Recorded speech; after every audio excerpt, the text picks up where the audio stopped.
Friends, आज हम लोग बात करेंगे इंश्योरेंस क्लेम में लॉस ऑफ प्रॉफिट का। तो कैसे एक लॉस ऑफ प्रॉफिट का कैलकुलेशन किया जाएगा, ये आज का क्लास का मेन समरी है। लॉस ऑफ प्रॉफिट क्या होता है और इसके बारे में जानना क्या है, ये भी हम लोग डिस्कस करेंगे। साथ ही साथ हम लोग इसमें डिस्कस करेंगे आग लगने के चलते कुछ एक्स्ट्रा एक्सपेंस हो जाता है तो इंश्योरेंस कंपनी वो एक्स्ट्रा एक्सपेंस को भी आपको क्लेम देता है, लेकिन कितना देता है, क्या देता है, ये सब अभी हम लोग आज की क्लास में डिस्कस करेंगे। इंश्योरेंस क्लेम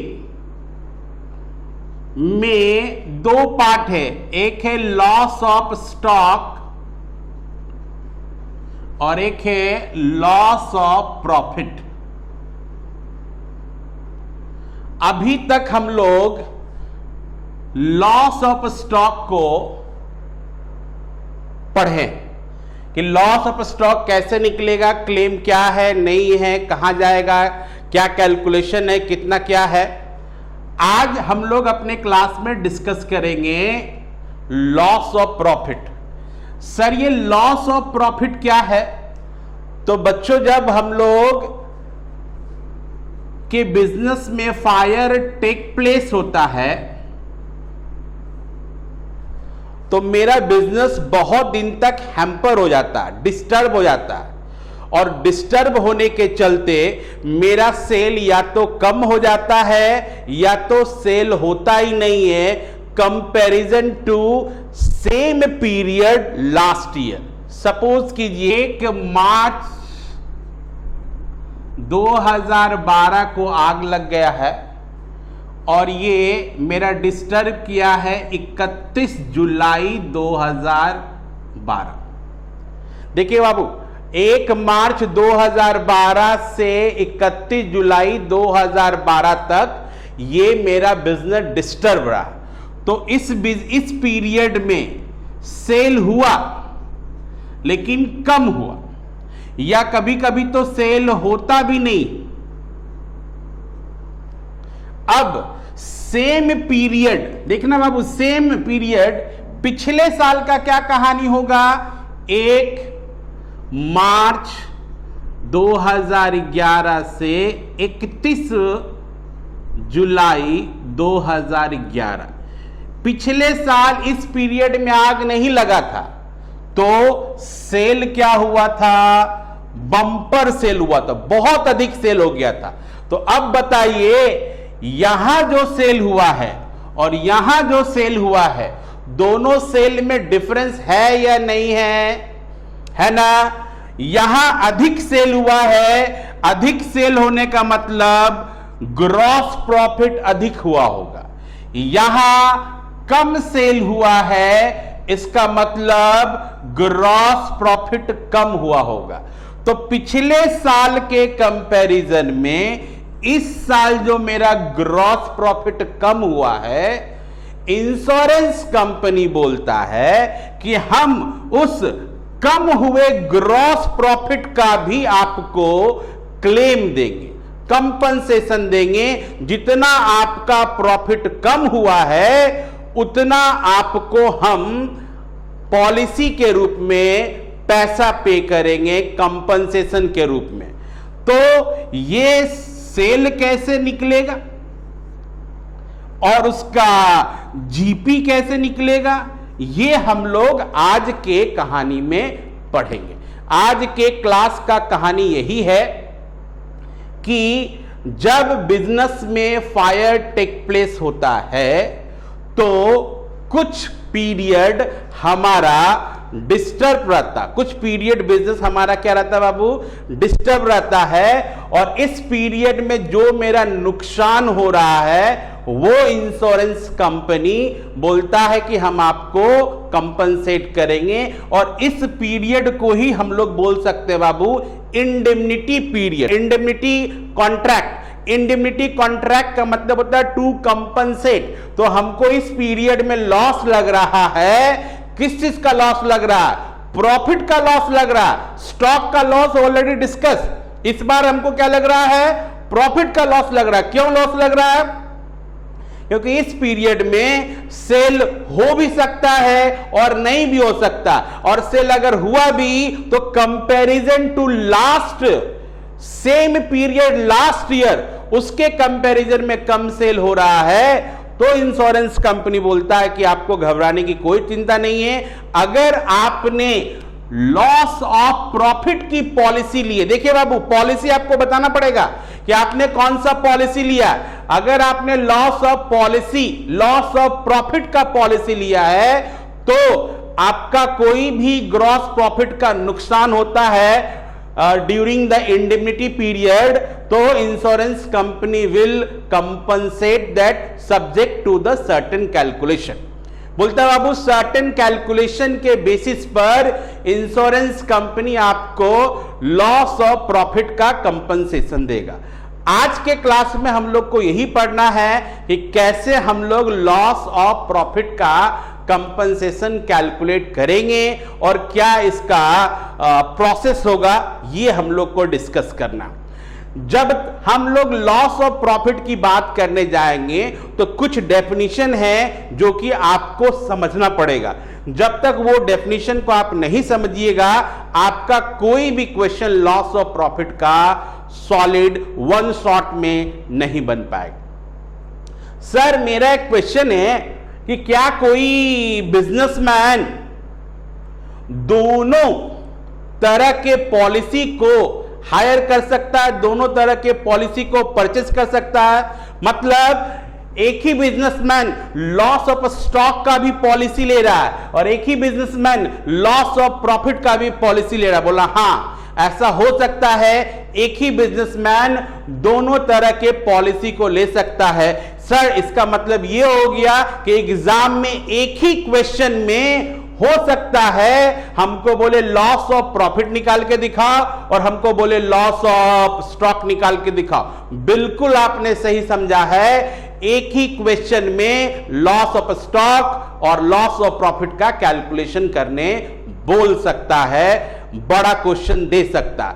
लेकिन फिलहाल अभी हम लोग बात करेंगे लॉस ऑफ प्रॉफिट का। जैसे ही आप लॉस ऑफ प्रॉफिट को कैलकुलेट करना सीख जाइएगा और आप लोग लॉस ऑफ स्टॉक ऑलरेडी सीख चुके हैं, तो जब दोनों प्रोसेस आपको पता है तो क्वेश्चन चाहे लॉस ऑफ स्टॉक का दे तो भी आप हेल्प कर सकते हो, चाहे क्वेश्चन लॉस ऑफ प्रॉफिट का दो तब भी आप सॉल्व कर सकते हैं, और चाहे क्वेश्चन दोनों मिक्स करके दे तब भी हम लोग क्वेश्चन को आराम से सॉल्व कर सकते हैं। तो आप लोग से रिक्वेस्ट यही है कि अगला जो भी 10-20 मिनट हम लोग लॉस ऑफ प्रॉफिट के बारे में डिस्कस करेंगे, उसके डेफिनेशन के बारे में डिस्कस करेंगे, उसको ध्यानपूर्वक आपको समझना है, माइंड में रखना है, क्योंकि हर बार हर एक क्वेश्चन में वो टर्म्स आपको मिलेंगे। ये लॉस ऑफ प्रॉफिट समझ में आ रहा बाबू?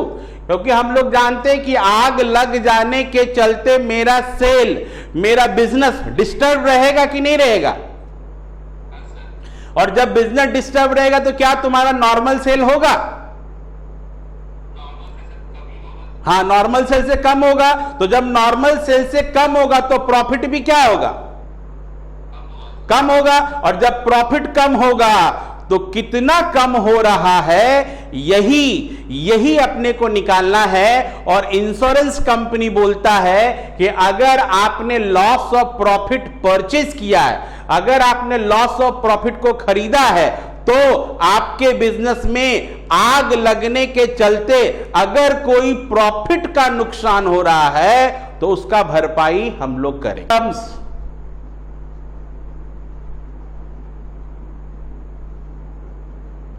Related to loss of profit,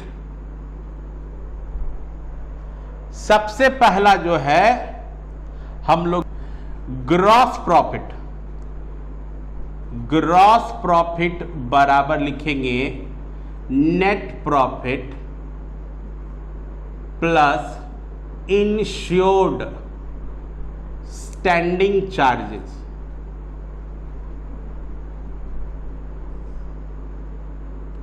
divided by financial year cell multiply by 100। सबसे पहले आपको इसमें ग्रॉस प्रॉफिट के बारे में समझना होगा, क्योंकि जो लॉस निकालेंगे, लॉस ऑफ प्रॉफिट निकलेगा, वो ग्रॉस प्रॉफिट के बारे में बात करेंगे हम लोग। तो ग्रॉस प्रॉफिट अगर क्वेश्चन में दिया हुआ है तब तो कोई दिक्कत नहीं, तब तो परसेंटेज आराम से निकाल लेना है। लेकिन अगर नहीं दिया हुआ है तो क्या करेंगे, नेट प्रॉफिट, उसमें जोड़ा जाएगा इंश्योर्ड स्टैंडिंग चार्जेस। बड़ा अच्छा वर्ड है ये बाबू, इंश्योर्ड स्टैंडिंग चार्जेस। ये इंश्योर्ड स्टैंडिंग चार्जेस क्या है डिस्कस करेंगे अभी। और दूसरा बाबू फिनेंशियल ईयर सेल, यहां पर आपको 2-3 वैरायटी का सेल मिलेगा बाबू, तो आपको केयरफुली वॉच करना है कि कौन सा सेल लेना है। तो हम लोग यहां लिखेंगे फिनेंशियल ईयर सेल और उसको मल्टीप्लाई कर देंगे 100 से, तो पता लग जाएगा कि जीपी का क्या रेट, पता लग जाएगा कि जीपी का क्या रेट।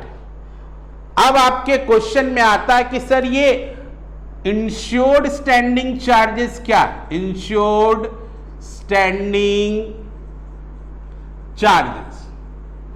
तो बोलता बाबू इंश्योर्ड स्टैंडिंग चार्जेस वो है जो किसी भी केस में आपका लगेगा ही लगेगा, यानी जो फिक्स कॉस्ट है।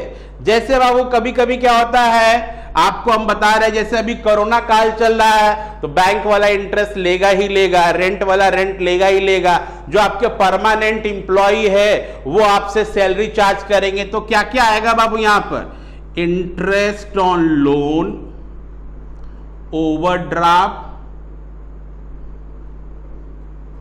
ठीक है बाबू। इसमें उसके बाद आ जाएगा आपका plus salary of permanent staff, उसके बाद आपका आ जाएगा रेंट, ठीक है। उसके बाद आ जाएगा आपका वेजेस ऑफ स्किल एम्प्लॉय। तो ये सारा जो कंपोनेंट है, ठीक है। और भी आता बाबू डायरेक्टर फी, तो कभी कभी इसको छोड़ भी दिया जाता है, तो इसलिए हम लोग इसको यूज नहीं कर रहे हैं। लेकिन interest on loan, overdraft, salary of permanent staff, rent, wages of skill employ, ये सब जो आपके खर्चे हैं इसको हम लोग बोलते हैं इंश्योर्ड स्टैंडिंग चार्जेस। बहुत बड़ी बड़ी कंपनी क्या करता है बाबू, बैंक को ये इंस्ट्रक्शन दे देता है, स्टैंडिंग ऑर्डर दे देता है कि जैसे ही महीने का 5 तारीख आएगा आप उसको सैलरी पे कर देना, आप उसको रेंट पे कर देना, आप उसको वेजेस पे कर देना। तो ये स्टैंडिंग चार्जेस का मतलब होता है पहले से अगर हम किसी को इंफॉर्मेशन दे चुके हैं कि आप ऐसे ऐसे कर देना बाबू, तो उस केस में यहां पर आपको समझना है कि इंश्योर्ड स्टैंडिंग चार्जेस का मतलब क्या होगा। कभी कभी आपके क्वेश्चन में इंश्योर्ड स्टैंडिंग चार्जेस नहीं देता है, तो आपको ये सब चूज करके उसको निकालना पड़ेगा। अच्छे बाबू एक और चीज होता है बाबू, एक तो होता है इंश्योर्ड, एक होता है बाबू अनइंश्योर्ड, अनइंश्योर्ड स्टैंडिंग चार्जेस। इसके बारे में क्वेश्चन में दिया हुआ रहेगा, और अगर नहीं दिया हुआ है तो total standing charges minus insured standing charges. Total standing charges में इंश्योर्ड स्टैंडिंग चार्जेस को माइनस कर देंगे तो आ जाएगा uninsured standing charges, uninsured standing charges. तो अभी हम लोग 3 वर्ड सीखे, एक तो ग्रॉस प्रॉफिट, एक स्टैंडिंग चार्जिंग और एक अनइंश्योर्ड स्टैंडिंग चार्जेस क्या होता है। तो ये 3 कंपोनेंट अभी सीखे बाबू, जो कि आपके लॉस ऑफ प्रॉफिट वाले क्वेश्चन में जरूरी है। एनुअल टर्नओवर, दूसरा समझना है स्टैंडर्ड टर्नओवर, और तीसरा समझना है फिनेंशियल ईयर टर्नओवर, और चौथा एक और आता बाबू समझने के लिए तो आप इसको यहीं पे लिखेंगे एडजस्टेड एनुअल टर्नओवर। ये 4 अलग अलग वैरायटी है बाबू। जब तक ये चारों वर्ड का मीनिंग विथ एग्जाम्पल अगर आपको क्लियर नहीं होगा, तब तक आप लॉस ऑफ प्रॉफिट का क्वेश्चन नहीं बना सकते हो। इट मींस अगर आपको लॉस ऑफ प्रॉफिट का क्वेश्चन बनाना है तो आपको ये 4 कंपोनेंट सीखना ही पड़ेगा, समझना ही पड़ेगा, एग्जाम्पल के साथ मेमोराइज भी करना पड़ेगा। तो कैसे ये होगा, आइए एक एक करके बात करते हैं। एनुअल टर्नओवर का मतलब होता है, जरा ध्यान से देखिएगा, आग लगने के ठीक पीछे का 12 महीना। यानी जिस दिन आग लगा है, डेट ऑफ फायर से preceding 12 month. Say suppose my date of fire is 15 August 2012, तो 15 अगस्त 2012 से पीछे जाना है। यानी 15 अगस्त 2012 से पीछे जाएंगे तो 16 अगस्त 2011। तो 16 अगस्त 2011 से date of fire. Annual turnover किसको बोलेंगे, ध्यान से सुनिए सब लोग।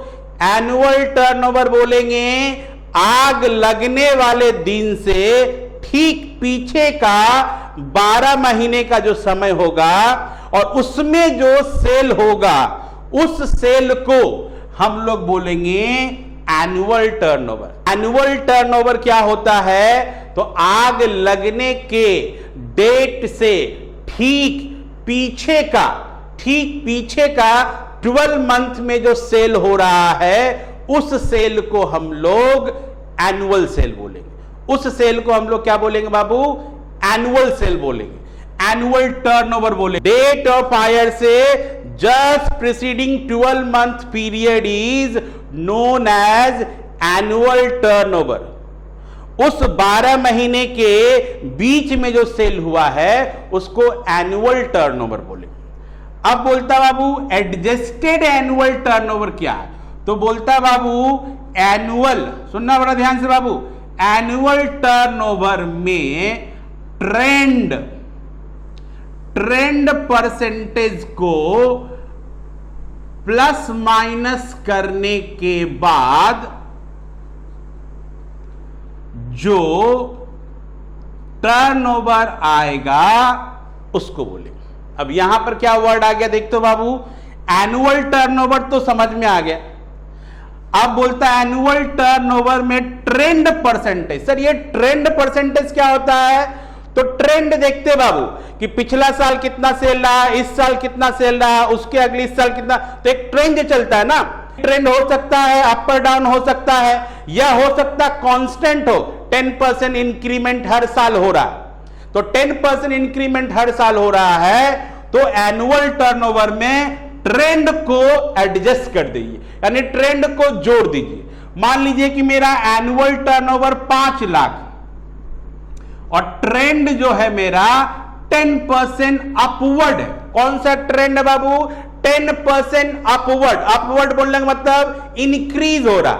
तो 5 लाख में 10% को जोड़ देंगे तो जो 5,50,000 आएगा, इस 5,50,000 को हम लोग बोलेंगे adjusted annual turnover.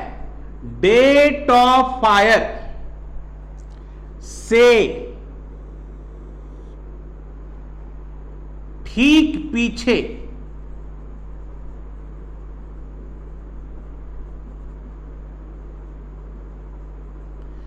Date of fire के ठीक पीछे, सपोज कीजिए अपने क्वेश्चन में था 15 August 2012, 15 August 2012, 15 August 2012 is a date of fire.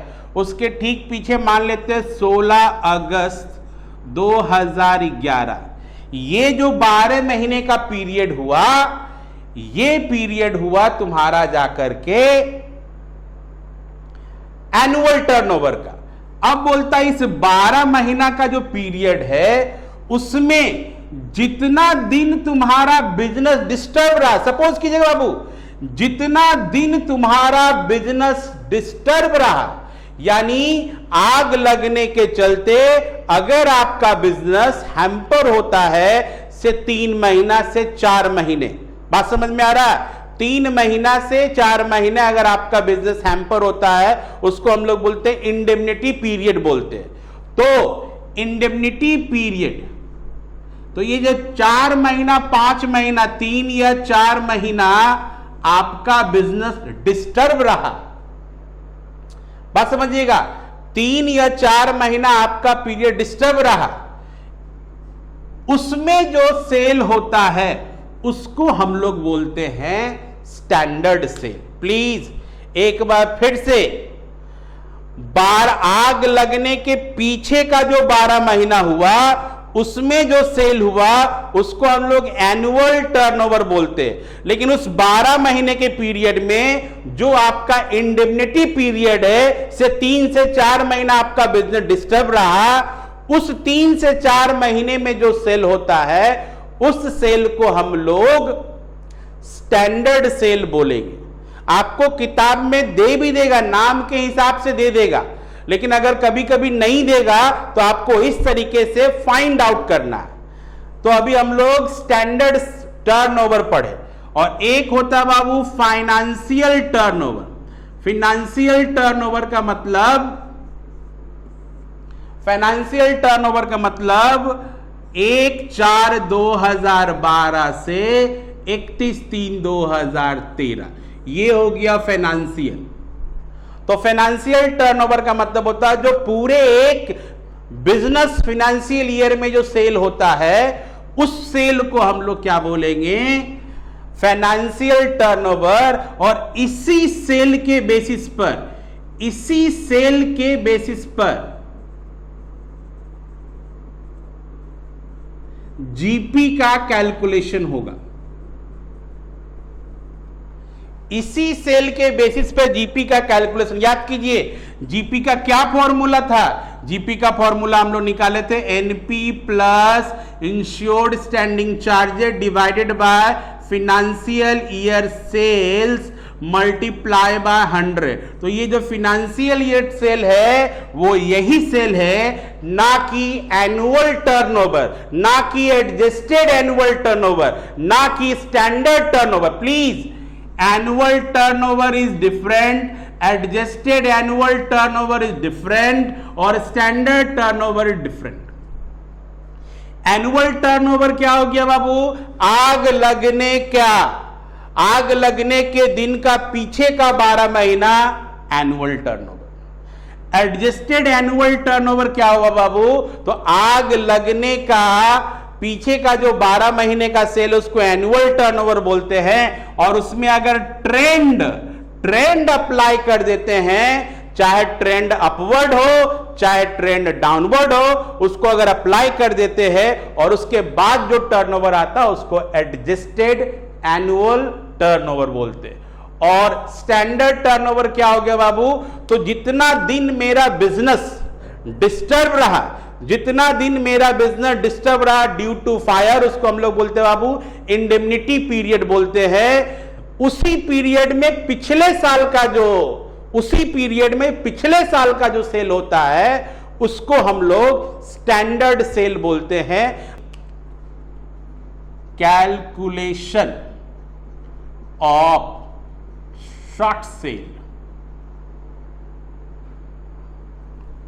हम पहले भी बताए थे बाबू कि इंश्योरेंस में कोई फॉर्मेट नहीं है, ये एक वर्किंग नोट के आधार पर कैलकुलेशन होके चलता है। तो आप इसको ध्यान से देखिएगा। पहला स्टेप, लॉस ऑफ प्रॉफिट में पहला स्टेप क्या है, तो पहला स्टेप है बाबू कैलकुलेशन ऑफ शॉर्ट सेल। ये कैलकुलेशन ऑफ शॉर्ट सेल क्या है, आइए देखते हैं। सबसे पहले हम लोग लिखेंगे स्टैंडर्ड टर्नओवर। स्टैंडर्ड टर्नओवर या फिर लिखेंगे बाबू sales of previous year during indemnity period.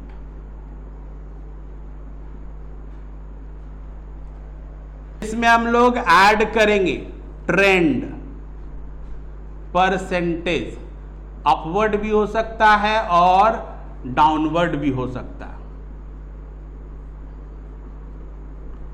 फिर इसमें लेस करेंगे actual sale during current indemnity period.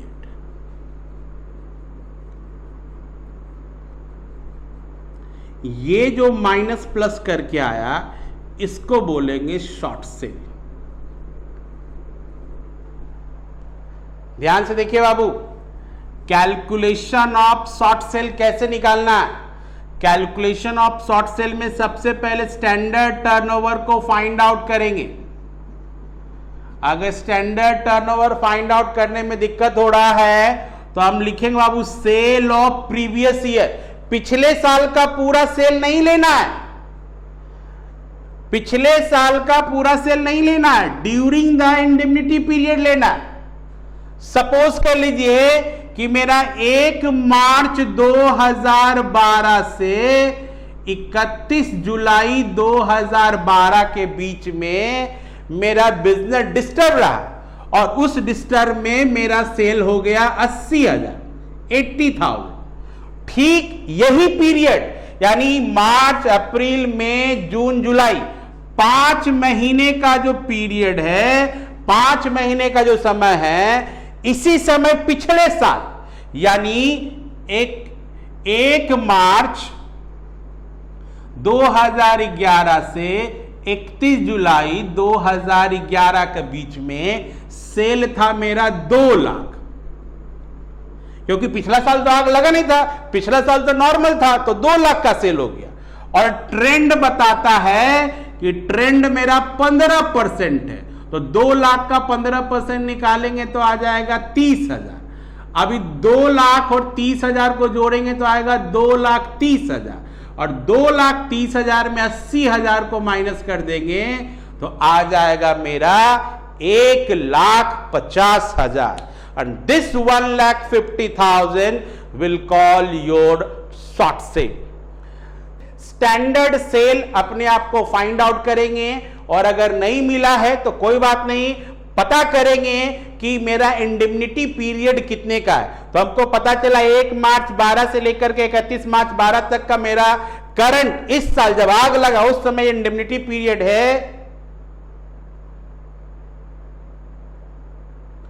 और सेम पीरियड पिछले साल जो होगा, जो इंडेमनिटी पीरियड 5 महीने के यहां है, वही इंडेमनिटी पीरियड पिछले साल 5 महीने में पता करेंगे कितना सेल हुआ था, तो पता किए तो 2 लाख हो गया। उसमें ट्रेंड को एडजस्ट कर दिए। कोई जरूरी नहीं कि तुम्हारा ट्रेंड अपवर्ड भी होगा, डाउनवर्ड भी हो सकता है। तो हम लोग ट्रेंड को एडजस्ट करने के बाद आ गया 2,30,000। और ये तुम्हारा एक्चुअल डेटा है, ये तो इस साल का डेटा है, तो ऑलरेडी इसमें ट्रेंड एडजस्ट हो चुका है, तो इसमें कुछ करने की जरूरत नहीं है। इसको माइनस कर देंगे, जो बचेगा उसको हम लोग बोलेंगे बाबू शॉर्ट सेल बोलेंगे। हम लोग निकालेंगे बाबू एडजस्टेड एनुअल टर्नओवर। तो एडजस्टेड एनुअल टर्नओवर कैसे निकलेगा? एनुअल टर्नओवर और उसमें प्लस या माइनस करेंगे trend percentage.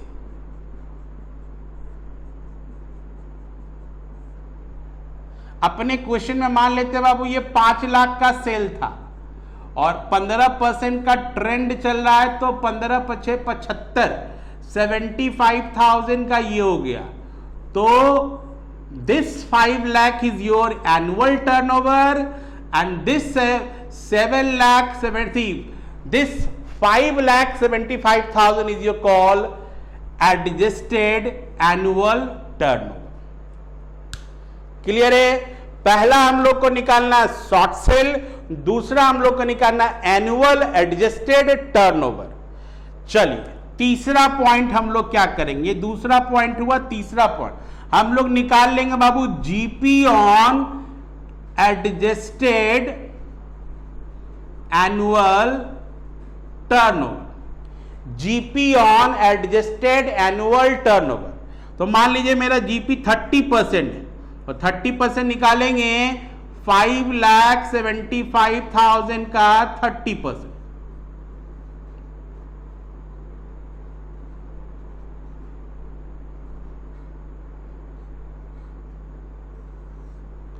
$1,72,500 is your GP on adjusted annual turnover.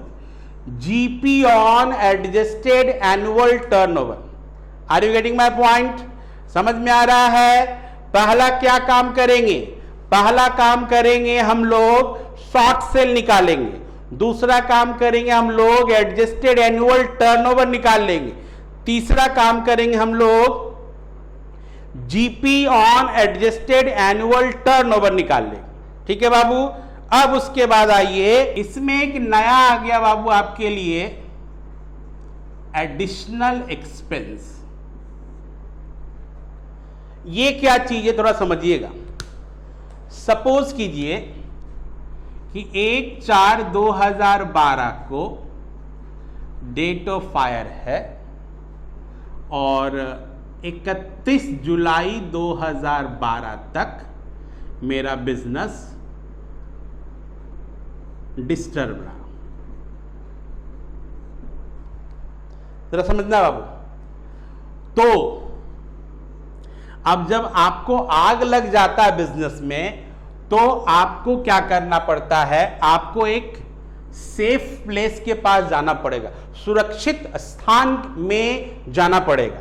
तो आपका जब ये बिजनेस प्रीमाइसेस आग लग गया है, तो आपको कहीं दूसरा जगह जाना पड़ेगा। टेम्पोररी में आपको वहां पर क्या देना पड़ेगा, रेंट देना पड़ेगा, कुछ आपको वहां पर इंफ्रास्ट्रक्चर क्रिएट करना पड़ेगा। ठीक है, 2 ही महीना सेल करेंगे, 3 ही महीना सेल करेंगे, लेकिन हम ओपन हाउस में तो सेल नहीं कर सकते बाबू। तो हम एक थोड़ा स्ट्रक्चर रेंट वगैरह लगा लिए। तो ये जो खर्चा है, ये तो मेरा एडिशनल खर्चा हो गया। तो इंश्योरेंस कंपनी बोलता है कि अगर आप loss of loss of profit लेते हो, तो हम आपको एक बेनिफिट दे रहे। कैसा बेनिफिट दे रहे बाबू? तो बोलता हम आपको लॉस ऑफ प्रॉफिट का तो कंपनसेशन देंगे ही देंगे, साथ में ये एडिशनल एक्सपेंस का भी कंपनसेशन देंगे। मान लीजिए प्रॉफिट का लॉस हो गया 1 लाख और खर्चा मेरा हो गया 20,000, तो इंश्योरेंस कंपनी बोलता है हम आपको 1,20,000 का कंपनसेशन देंगे। तो हम तो बहुत सरप्राइज हो गए बाबू, हैप्पी हो गए कि चलो ये जो मेरा एडिशनल खर्चा लग रहा है वो भी मेरा कंपनी से रिकवर हो जाएगा। तो इससे अच्छी बात क्या हो सकती। लेकिन यहां पर ध्यान देना है कि आप अगर बोल रहे हो कि मेरा खर्चा 5 करोड़ हो गया, तो क्या इंश्योरेंस कंपनी मानेगा कि आपका एडिशनल एक्सपेंस 5 करोड़ हो गया है तो हम आपको 5 करोड़ का क्लेम दे दे? नहीं ना मानेगा बाबू। तो इंश्योरेंस कंपनी बोलता है कि हम अलाउबल, प्लीज जरा सुनिएगा, अलाउबल एक्सपेंस निकालेंगे। यानी मेरे हिसाब से कितना एडिशनल खर्चा जायज है, कितना एडिशनल खर्चा आपका हम वापस करेंगे, ये आपके बोलने पर निर्भर नहीं करता है। आप 2 लाख बोल दोगे, 5 लाख बोल दोगे, 10 करोड़ बोल दोगे, तो क्या मैं आपको ये दे दूंगा? तो बोलता है नहीं। तो उसके लिए इंश्योरेंस कंपनी ने बहुत ही खूबसूरत, ब्यूटीफुल तरीके से एक स्टेप को ड्राफ्ट किया है। और वो बोलता क्या है, आइए अभी हम लोग सुनते हैं। बोलता बाबू, कैलकुलेशन कैलकुलेशन ऑफ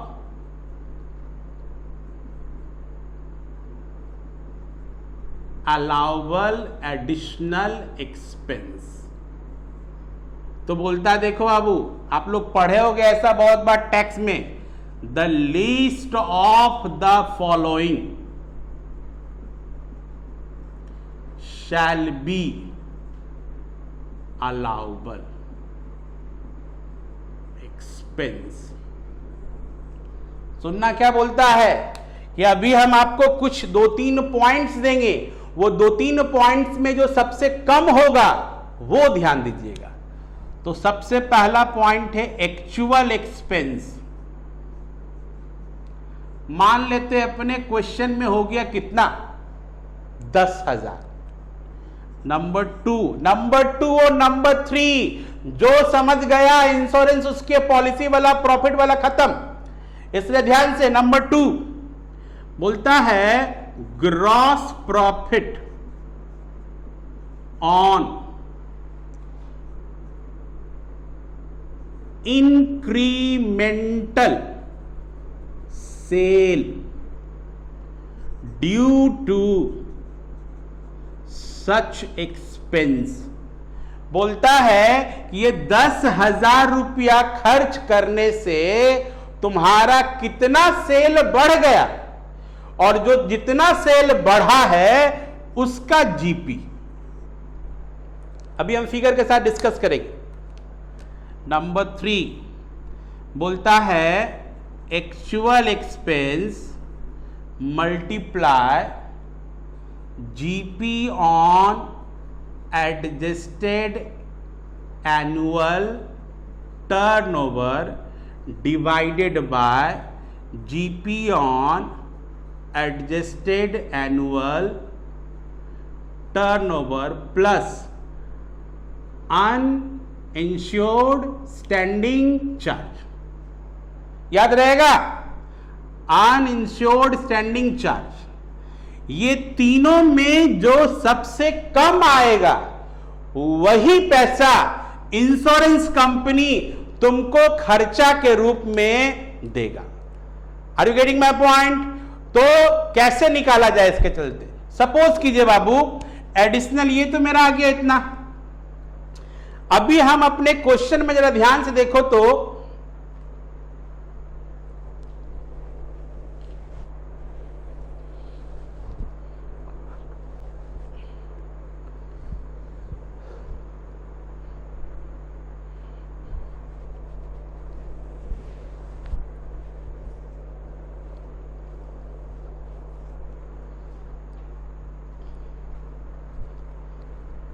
क्वेश्चन में जरा ध्यान से देखना बाबू। अभी जो हम लोग बताए थे, एक शॉर्ट सेल निकाले थे, उस शॉर्ट सेल में करंट पीरियड का सेल आपको दिए थे। करंट इंडेमनिटी पीरियड का सेल था एक 80,000।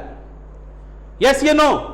तो बोलता है कि अगर ये 10,000 रुपया खर्चा नहीं किए होते, सपोज करना बाबू, अगर ये 10,000 रुपया खर्चा नहीं किए होते तो मेरा एक्चुअल सेल होता 50,000। बात समझिए, हुआ कितना?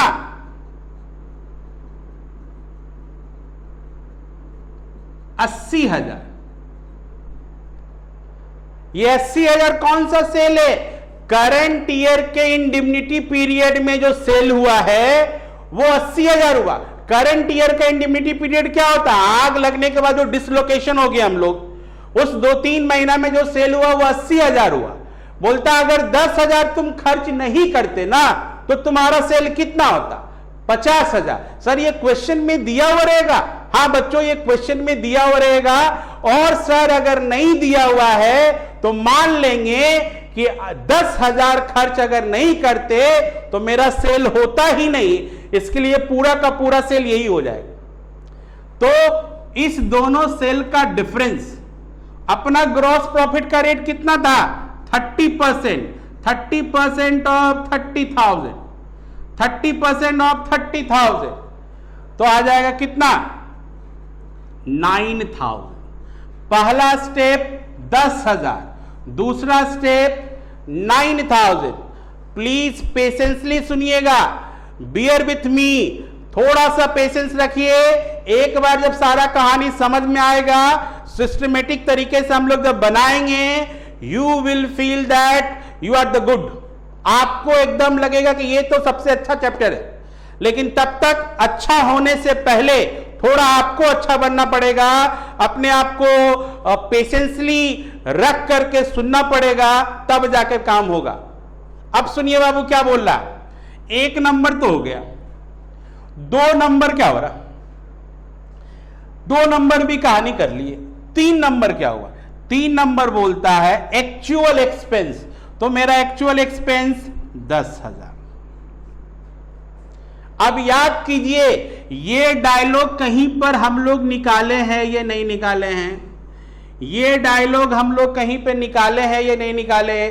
GP on adjusted annual turnover, याद कीजिए, नंबर 2 पॉइंट हम लोग निकाले थे 5,75,000। याद कीजिए, 5,75,000 का 30% निकाले थे, 1,725,000 आया था। याद कीजिए। अब इसी को हम लोग को क्या करना है, फॉर्मूला में बैठा देना है। तो आइए हम लोग क्या करेंगे, तो मान लेते हैं 172,500 डिवाइडेड बाय 172,500 और प्लस अनइंश्योर्ड स्टैंडिंग चार्ज मान लेते हैं बाबू 10,000। ठीक है, तो जरा कैलकुलेट करते हैं तो कितना आ जाएगा, जरा कैलकुलेट करके बताइए तो बाबू सब लोग, जरा कोई एक जन हमको कैलकुलेट करके बताइए। 10,000 मल्टीप्लाई बाय 172,500 डिवाइडेड बाय 182,500 का आ गया 9,452।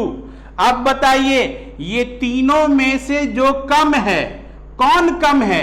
तो 1 2 3, यानी हमको एडिशनल एक्सपेंस के नाम से कितना मिलेगा, 9,000 मिलेगा। कभी कभी क्वेश्चन में क्या होगा बाबू, आपको यही 2 डेटा देगा, ये डेटा नहीं देगा। यह हो सकता है 1 नंबर दे दे, 2 नंबर नहीं दे, 3 नंबर दे दे। तो जो भी रहेगा हम लोग लेकिन हर एक क्वेश्चन में कोशिश करेंगे ये तीनों डेटा लिख करके फाइंड आउट करने का। अगर आ गया तो ठीक है, नहीं तो जो डेटा अवेलेबल रहेगा उसी से काम कर लेगा। तीसरा पॉइंट क्या है, मतलब आपको बोलता है calculation of allowable additional expense. आप कितना खर्च कर रहे हो, उस खर्च का आपको इंश्योरेंस कंपनी कंपनसेशन भी देगा, लेकिन आपके मुताबिक कंपनसेशन नहीं देगा। इंश्योरेंस कंपनी के पास अपना तरीका है, उस तरीके से कैलकुलेट करेंगे। क्या तरीका है? तो बोलता है list of the following shall be allowable expense. Number 1 बोला एक्चुअल एक्सपेंस, जो कि अपने क्वेश्चन में 10,000 है। और नंबर 2 में बोलता है बाबू, नंबर 2 में बोलता है gross profit on incremental sale due to such expense. अगर हम ये 10,000 खर्च नहीं किए होते तो मेरा सेल कितना होता, ये क्वेश्चन में आपको ढूंढ करके निकालना है और उसका जीपी निकालना है। तो अपने क्वेश्चन में दिया हुआ है कि अगर हम ये 10,000 खर्च नहीं किए होते तो मेरा सेल होता 50,000। इसका मतलब ये 10,000 खर्च करने से मेरा सेल 50,000 से 80,000 पहुंच गया। It means there is a incremental sale of 30,000। तो 30,000 का जीपी रेट अपने क्वेश्चन में 30% है, तो उसको निकाल लेंगे। तो उसका डेटा आ गया 9,000।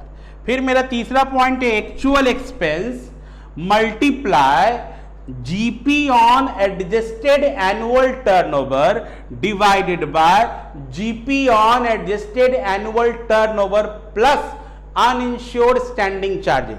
तो अपने क्वेश्चन में GP on adjusted annual turnover निकाले तो 172,500, यहां भी 172,500 और अनइंश्योर्ड स्टैंडिंग चार्जेस से मान लेते हैं 10,000 रुपये। तो इस सबको जोड़ घटाव करने के बाद जो आता है वो आता है 9,452। तो अब ये तीनों में 10,000, 9,000 और 9,452, 9,452 में जो लिस्ट है दैट इज 9,452। वो आपको अलाउबल एडिशनल एक्सपेंस के रूप में इंश्योरेंस कंपनी क्लेम प्रोवाइड करे। Statement of loss of profit, तो हम लोग इस तरीके से एक फॉर्मेट बनाएंगे। यहां पर लिखेंगे जीपी ऑन शॉर्ट सेल, फिर हम लोग यहां लिखेंगे अलाउबल एडिशनल एक्सपेंस, फिर हम लोग यहां लेस कर देंगे salvage value,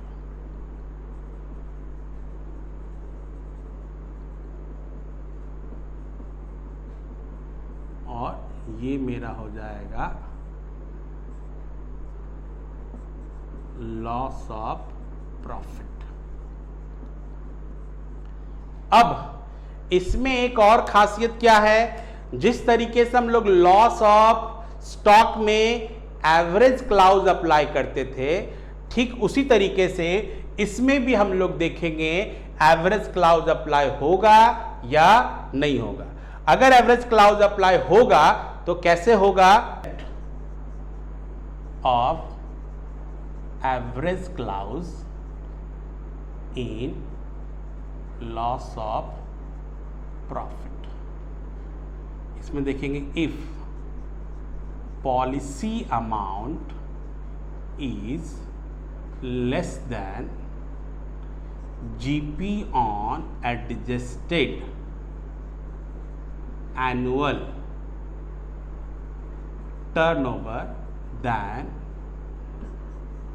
average clause will apply। तो क्लेम का फॉर्मूला वही हो जाएगा, क्लेम बराबर हो जाएगा आपका loss of profit multiply by policy value और divided by GP on adjusted annual turnover. तो फ्रेंड्स, ये है आपका concept of average clause in loss of profit. Loss of profit में एवरेज क्लाउज कब निकलेगा, तो इसमें देखेंगे अगर मेरा policy amount adjusted annual turnover से और जो जीपी आएगा, यानी ये बोल सकते हैं if your policy amount is less than GP on adjusted annual turnover, then we will apply average clause in case of loss of profit, in case of loss of profit. तो friends, this is all about the loss of profit concept. आज के लिए इतना ही, तब तक के लिए जय हिंद।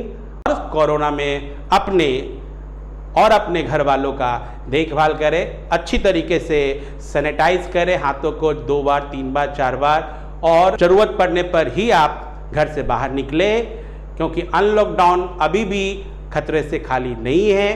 तो आप लोग से रिक्वेस्ट है कि कोरोना में घर पे ही रहे, सुरक्षित रहे और अपने पढ़ाई को एंजॉय करें। तब तक के लिए जय हिंद।